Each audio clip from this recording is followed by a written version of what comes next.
Hello friend, this is Rahul Singh and welcome to the 11th question capsule. और ये question बहुत आसान है, लेंदी है थोड़ा। 4 नंबर में आया है, 2014 में है आया था और थोड़ा आसान है यार ये। तो इसको हम करके नहीं बताएंगे। इसका पीडीएफ आप डिस्क्रिप्शन में आपको मिल जाएगा, जाएँ वहाँ देखें।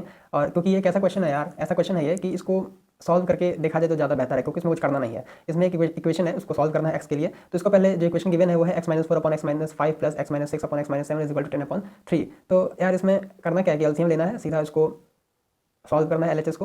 फिर जब एलएचएस सॉल्व हो जाए तो क्रॉस मल्टीप्लाई कर देना है। 3 इधर आके मल्टीप्लाई होगा और जो नीचे डिनोमीटर में जो भी होगा उधर जाके मल्टीप्लाई हो जाएगा। फिर इसको ओपन करना है, सॉल्व करना है, लास्ट में बचेगा एक क्वाड्रेटिक को सॉल्व करना है फैक्टराइजेशन मेथड से। सब इसमें है और इसका लिंक आपको डिस्क्रिप्शन में मिल जाएगा। तो वहाँ जाएंगे, क्योंकि इस क्वेश्चन में कोई कंसेप्ट नहीं था, ऐसा कुछ नहीं था कि ये स्टेप ना करें तो क्वेश्चन होगा ही नहीं। तो इसलिए हम इसको हम कर नहीं रहे हैं, ये है।